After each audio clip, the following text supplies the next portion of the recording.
Right, here's 4 key movements that built my strength and my physique that I'd recommend everybody do at the start of their journey. Now, yes, I've done lots of other movements and numerous elements to my training, but these 4 exercises have been integral in my training, particularly over the last 6 years. And also, over the last 6 years, I've helped other women achieve their strength, fitness, body goals utilising these exercises. Before we get into it, make sure you like and subscribe so you don't miss any more of my videos.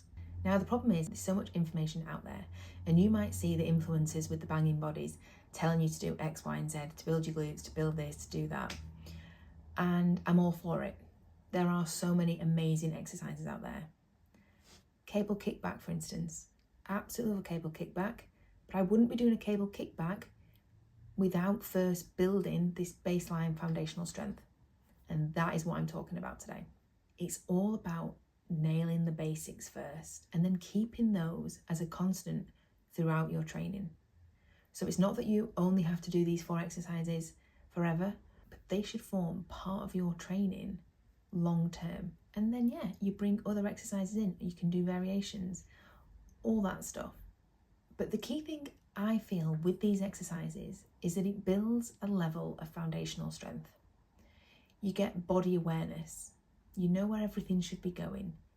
You start to know what it feels like to hinge at the hips, the difference between a squat and a hinge, what your core should be doing, how you should be anchoring in. And that is then applicable to so many other exercises. So the 4 exercises that I recommend, first one is the squat.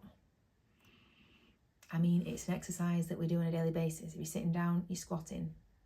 However, the amount of times people cannot squat, it's like all knee or it's all ass.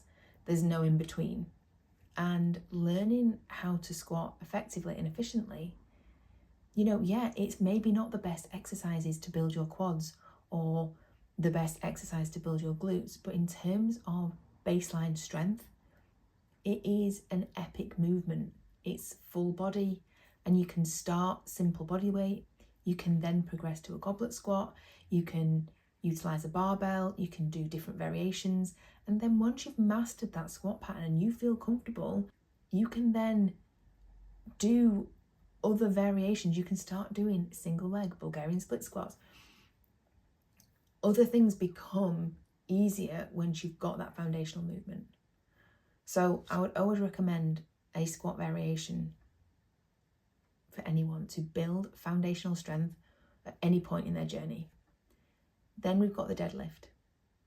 And again, people will love or hate this. I'm not talking that everybody needs to go super, super heavy with a deadlift, but there is something epic about picking up a heavy weight from the floor. Don't know what it is, something epic about it.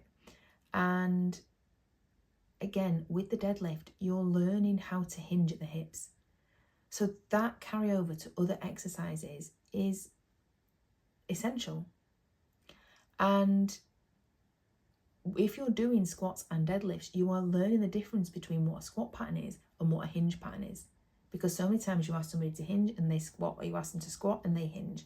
If you learn both, you understand the difference between what's going on.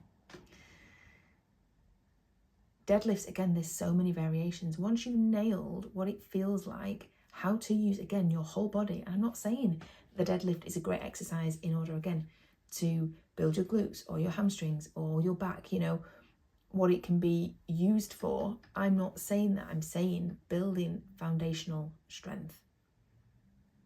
Even something as simple as your grip strength. Knowing what that feels like. Knowing how to engage your lats in your back. Knowing how to brace your core against the bar. If you learn how to do that with these bigger lifts, the transfer to when you're doing any exercise is so much easier. So we've got squats, we've got deads. Dare I say it, we've got bench. Now, I am not a power lifter, but those are 3 movements that are integral in my training and a lot of my clients' training. Now, many women might not really care about a bench press because they're not wanting to grow their chest. But again, there is something about heavy bench pressing that is pretty badass. But what we've got with like a bench press is, for a lot of women, you know, you might want to be improving your upper body strength. You might want to be able to do a push-up or a pull-up. Learning how to do a bench press will help build your upper body strength. You are learning, if you do it correctly, how to create an opposing force downwards as you're pushing up. You know, far too many people lie on a bench and just think that their arms are doing the work. So everything else is floppy. There's no connection. If you can learn how to connect your feet to the floor, your glutes, your hamstrings, your upper back, what everything should be doing, that again, that carry over for when every time when you're sat on a machine, sitting on a bench, for other exercises, you can do that same thing. You can cue your brain, okay, this is what I need to do with my feet when I'm in this position. This is how I can generate more force, more power. And bench pressing, again, you know, there's different variations. You then might want to bring it to an incline, single arm, barbell bench. There's so much that can be done, and it is really good movement, again, just that upper body strength. For women, if you're wanting to get a push-up, you need to learn some strength in your chest, in your pressing movements. So we've got deads, squats, bench.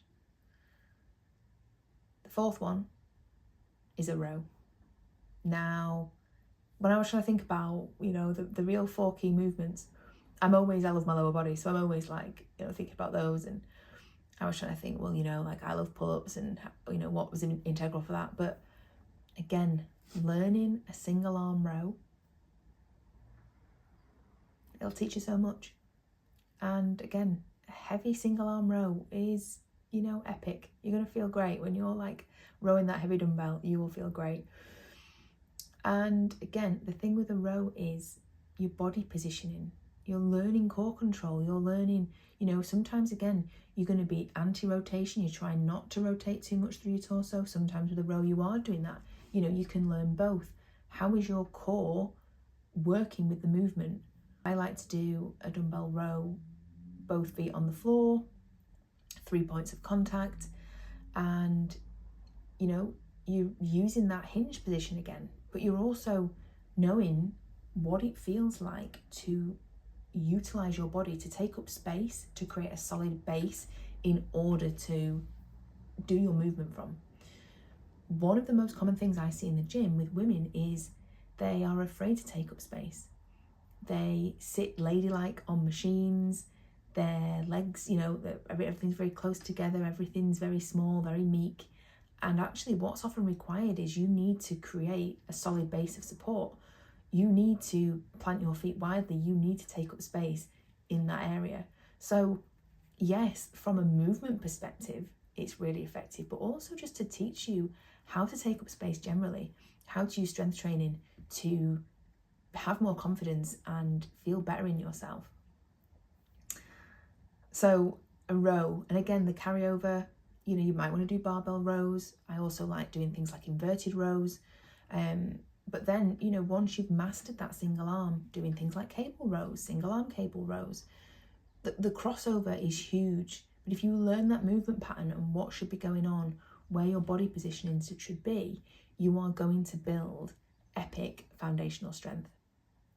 Now, while we're on it, I've created a quick guide running you through this. And there's actually 6 movements that I talk about in there. Well, there's 7 because I've given you a little bonus one. So click the link below if you want to check that out. But these are the key movements that I would encourage that you master. And, you know, yet there are other things. And everyone might have different opinions of what they think is best. But I think if you can nail these really well, at any point in your journey, you know, if you've not really been doing these, you can start integrating them. I guarantee that you will start to feel stronger in your body. I noticed, you know, like 6 years ago, when I really started taking my training seriously and I started training with my mate, who was a guy who did this kind of training. And sometimes we would just spend a session doing squats. Now, if you get bored easily, if you think that you need to be changing your workouts every 5 minutes, doing multiple different exercises. You've seen this on TikTok, well, that's supposed to grow your glutes, that's going to grow your delts. You're actually never going to get the body that you want because you're flitting between too many things. If you can have the discipline to stick at something and spend a session working on your squats, working on your deadlifts, you know, or it might be squats and bench or squats and row, whatever. If you can commit the time to doing that, you are going to see rapid progress in that movement. And I really noticed when I first started training in this way, really focusing on these movements, like I had done them previously, but not to this extent, I felt like I developed a level of density in my muscles. So I went from looking quite thin and had a little bit of muscle tone. I didn't suddenly pack on a lot of size, I wasn't super muscular, but I built strength and I built this muscular density, and that has carried me through. So now when I do any other exercises, I've got a really good baseline of strength.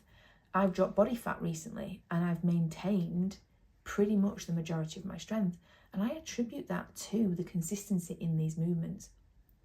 And the thing is then, because like I say, I want to grow my glutes, so I'm not just relying on doing squats and deadlifts all the time. Like, them by themselves aren't going to grow my glutes. They have given me a really solid foundation, and also then the ability to have the stability in my body when I'm doing different things, and that, again, that level of strength, so that I can do pretty heavy cable kickbacks and I'm able to, you know, stand on one leg and it not burn like hell. I've got the stability, I've got the core control to then hold a heavy dumbbell doing Bulgarian split squats, or, you know, B stands, RDLs, different things. You can then, once you've mastered this and you've got that base level of strength, you can then integrate all these other exercises in your program. And this is what I do with my clients, is you then have the extras in there to sculpt the areas that you want to work on, to refine and build and all that stuff. You're building the foundational strength first. So check it out. Click on if you want to have a look at the guide, but those are the 4 exercises that I recommend you just get cracking with, and let me know if you see a difference. Comment below if you found this helpful.